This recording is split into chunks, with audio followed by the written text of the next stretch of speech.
demande les signes. Osio lala na meto, santé tungi sakayo. Osio lala na meto, santé tungi sakayo. Réclame les signes, demande les signes, réclame les signes, demande les signes, réclame les signes, demande les signes, réclame les signes, demande les signes. Maman, on salue autant d'années dans le mariage. Maman, t'es joyeux à kakate. Mais nzambe mutwale lwa lobina yo. Ki azana yo elongo. Alors, ce qui azana yo. Si matali bumwana, réclame les signes. Demande les signes. Réclame les signes. Demande les signes. Réclame les signes. Demande les signes. Réclame les signes. Demande les signes. Réclame les signes. Demande les signes. Réclame les signes. Demande les signes. Réclame les signes. Demande les signes. Réclame les signes. Demande les signes. Réclame les signes. Demande les signes. Réclame les signes. Demande les signes. Réclame les signes. Demande les signes. Réclame les signes. Demande les signes. Réclame les signes. Demande les signes. Réclame les signes. Demande les signes. Réclame les signes. Demande les signes. Réclame les signes. Demande les signes. Réclame les signes. Bien-aimé, c'est une soirée prophétique. Heureux c'est là. On va se connecter. Il se passe des choses. Il se passe des choses. C'est une semaine prophétique. C'est une semaine prophétique. C'est une semaine prophétique. Demande les signes. Réclame les signes. Demande les signes. Réclame les signes. Demande les signes. Réclame les signes. Soldats de l'église. Réclame les signes.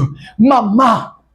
Libala na yo et c'est comment presque ya kokufa yo moko za soit en espérance te que ko récupérer libala na yo o vivre li subo lingo na yo ndenge zalaka kala kala ngongo ya ngoyo soki nzamba zana yo yo kanga bien soki nzamba zana yo ndenga lobeli yo na butwa lelo alors ko vanda bongo te tango ebisa ki Moïse ke nazkozala na yo apesa ki bilembo senga bilembo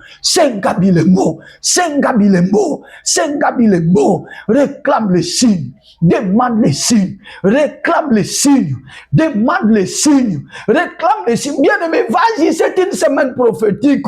Ça sera peut-être la seule requête de prière. Matakota makasi na mojindo likambo. Senga bilembo. Depuis que tu vas ko sambelao, muli ko santo zo yipsanga keloko moko. Soki lianzi koti na musapi ya mutu. E komona na kia komi na lianzi. Soki zemi koti na nzoto wa mwasi. Atane bandeli. Batu ba comprendre te. Libu mwe vimbi te. Mais façon na ya kozala. Modèle na ya alimentaire ko changer. Ako koma kobwa kabasoi. Ne bilemboke eloko moko e koti kati na ye. Bien aimé. Nzamba za eko se manifester na nous te. Oyoka ki nanu exhortation au te. Mais butu na lelo alobi. Na odi butu na lelo alobi. Nzamba dingaka bana na ye. To yeba ye aza ndenge nini. Pe to senga ye ndenge ya za. Senga bilembo.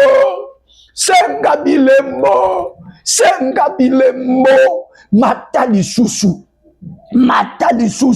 Soki ozana mutu azobela. Senga nzambe bilembo. Nzambe bayeba ke yozananga.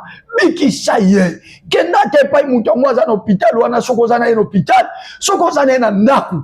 Kende simba yata na mutu. Loba nzambe na ngai nkolo na nga. Naza soldat de l'église. Nazali soldat de l'église. Na sengi lembo. Ke yozala kananga. E monana. Abika. C'est une semaine prophétique. Prie.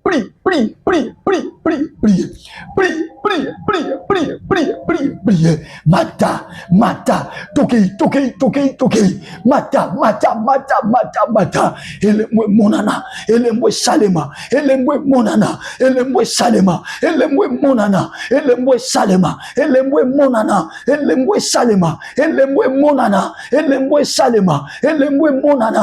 Mata soldat de l'église. Tokei.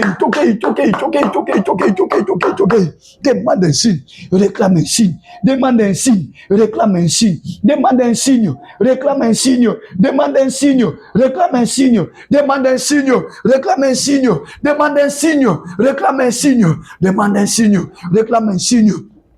Mata, toke, elemwe monana, elemwe salema, elemwe monana, elemwe salema, elemwe monana, elemwe salema, elemwe monana, elemwe salema, elemwe monana, elemwe salema, elemwe monana, elemwe salema, toke, par rapport à la situation à banana yo, sengelemwe panzam, sengelemwe panzam, sengelemwe panzam, sengelemwe panzam, sengelemwe panzambe, sengelemwe panzambe, toke na losambo, soldat de l'église, toke na losambo, mata mama, mata papa, toke lisusu, toke. Il se passe des choses cette nuit, il se passe des choses dans ce programme, il se passe des choses cette nuit, il se passe des choses dans ce programme, au nom de Jésus, au nom de Jésus, au nom de Jésus, au nom de Jésus, au nom de Jésus. Et le mona na banana yo. Basi bakomi déclaré bango ba autiste, senga lembwe panzambe, boya yango baza autiste te, lo banzambe soki ozananga, elembwe mona na banana nga, elembwe mona na banana nga, mata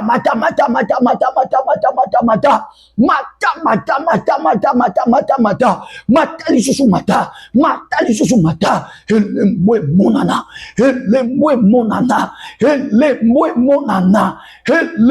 monana, au nom puissant et suprême de Jésus-Christ. C'est une semaine prophétique. Semaine en fungwa melibison de lelo. Écoutez bien, amen. Butuna lelo. Ezana ndeko moko. Awato zo bondela. Nzamba zo talise lembo. Hey, gauche na ye. Nazo ko insister. Hey, gauche na ye ezwa problème. Hey, gauche na ye ezwa. Non, c'est œil droit, excusez-moi. Parce que quand je vois, œil gauche, alors qu'il y a en face, œil droite, sur l'œil droit, œil droit, l'iso ya le boko à mon bal, et joie problème. Et le long l'iso na presque et mon akate.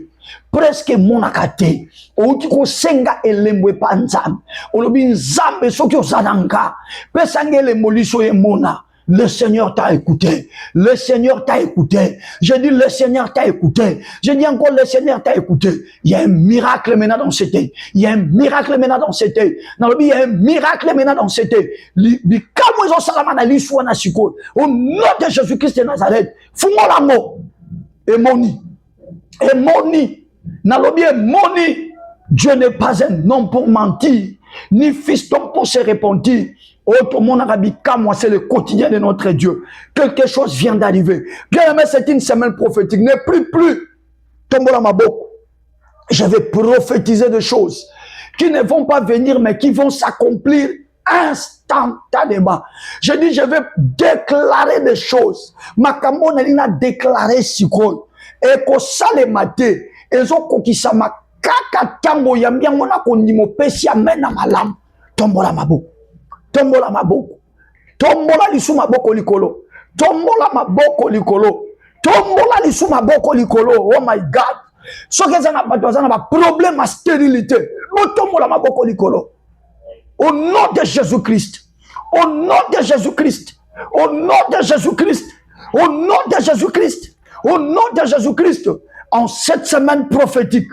En cette semaine prophétique, nazoka bana bazo ganga, bana bazo lela, nazoka ba bébé bazo lela, nazoka ba bébé bazo lela. Il se passe des choses, il se passe des choses, il se passe des choses, il se passe des choses, il se passe des choses, il se passe des choses, il se passe des choses, il se passe des choses, il se passe des choses, il se passe des choses. C'est comme un tapis. Bazo poser mon akati ya mabumu na bino. Jambi c'est comme un tapis. Bazo poser mon akati ya mabumu na bino. Au nom de Jésus-Christ de Nazareth. Au nom de Jésus-Christ de Nazareth. Olobi soki nzamba zalaka na yo. Osenge lembo ya kobota. Mwana azo ya kofanda. Azo ya ko s'installer. Ba bongisele déjà place na ba ange nzambe. Azo ya ko s'installer. Recevez la grâce de Dieu. Bien aimé, c'est une semaine prophétique. Nous sommes au mois de mars. Si vous comptez 9 mois de la grossesse, certainement entre fin novembre et début décembre, vous allez nous envoyer les images et la photo. Il y a bébé Onzamba Pesibino. Le Seigneur ne ment jamais. Il a dit que c'est une semaine prophétique. Et ce soir, il se passe des choses. Soldats de l'église, ce soir, il se passe des choses.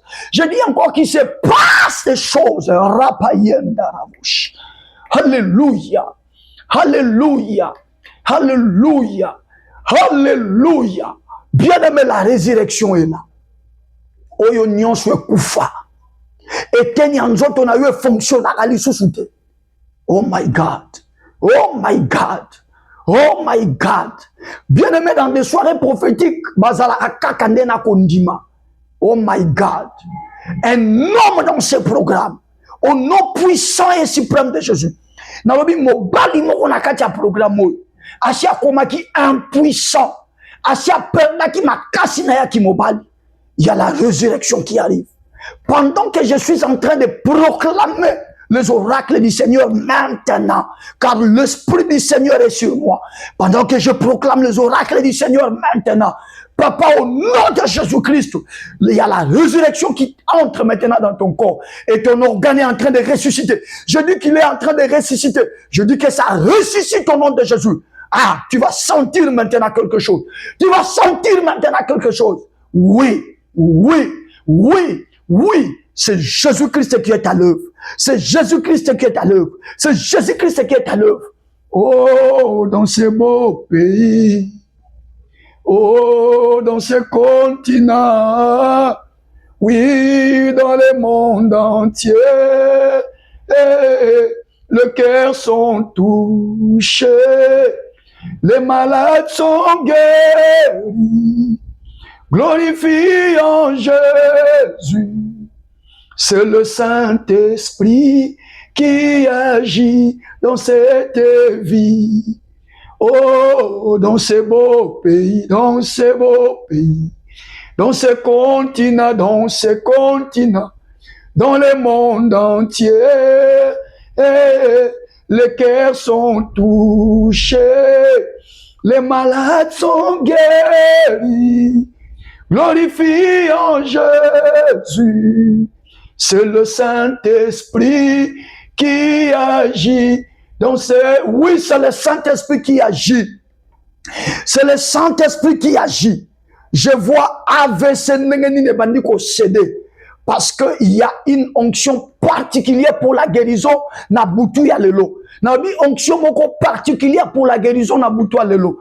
Action zo sala makoba na motema. Okoka ba beti yo kou na motema. Et tant okoka kou wana c'est comme de l'électricité.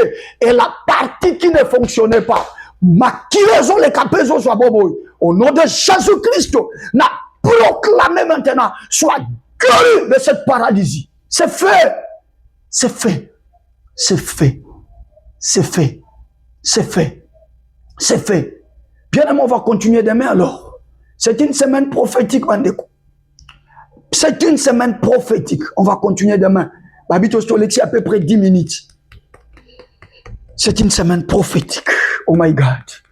C'est une semaine très, très prophétique. Très, très prophétique. Beaucoup de miracles. Parce qu'on a demandé le signe à Dieu. Beaucoup et alors beaucoup de miracles. Tout Seigneur les Panzam. Beaucoup et alors beaucoup de miracles. Beaucoup de miracles. Le coronavirus est bloqué. Osaka ko tambolo ka kake bloqué. Et jusqu'à le coloane vanda. Bomo yekoti. Bomo yekoti. C'est précisément le jambe na yo gauche. Jambe na yo gauche. Jambe na gauche. Bomo yekoti. Bomo yekoti. Bomo yekoti. Bien aimé, comme je le dis, avant tout le programme, que dans la semaine prophétique, bah violent bah repamba ma koleka. Je me ici prier pour la bande de quoi bah partager qui na 5 personnes. Tu as partagé ces lives parce que tu chaki live le loin un peu plus tôt, tu chaki déjà panneau, puis tu senga qui bo partager ngamo pe na bimaki na baki bo partager, il y aura une prière à la fin. Je me prier pour la bande de quoi nyonso bo sala kiango. Bo tombola loboko à droite. Père très saint, c'est une semaine prophétique. Et dans une semaine prophétique, au kitaka yo moko. Pour soulager banana yo, au longo la bango na oye bangisa bango. Seigneur, bandeko nyonso bazwa ki live ba partager ki na 5 personnes ou plus. Na déclaré na kombo na Yesu. Grâce moko particulière quitter la bango.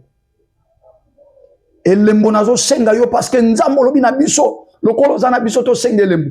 Na senga lembo moko pona bango. Et loko ba luka bazwa te. Nkolo lelo lundi, ti to koma mercredi na poko. Au nom de Jésus, loko ane yoka mongo nanga. Et ya, et moni sama ba simbango, ba tato la monene na yo. Recevez la bénédiction. Père, je bénis. Mon Seigneur soit participé dans le programme. Que la bénédiction du Père se repose sur vous. Que la bénédiction du Fils se repose sur vous. Et que la bénédiction du Saint-Esprit marche avec vous. Au nom de Jésus-Christ de Nazareth. Amen. Acclamons, acclamons, acclamons, acclamons. Gloire à Dieu, ça n'est fini hein, pour aujourd'hui. La semaine prophétique, ce n'est pas une semaine beaucoup plus d'intercession. C'est une semaine où révélation est to sambeli, et à la fin, je prends le temps, même 2-3 minutes, pour faire des déclarations prophétiques. Des déclarations prophétiques inspirées par le Saint-Esprit. Et où ils ça va résultat instantanément. Binonyo sobo expérimenter miracle en Nzambe pour salemi. Le numéro est là. Je vais rester là même pendant 30 ou 35 minutes encore. Appelez-nous. Nous allons encore partager et glorifier le Seigneur. Allez, prenez soin de vous. Tokutani lobby. Parce que toute la semaine, je vais commencer à prier pour la bateau à partager. Zamba bate la Bible.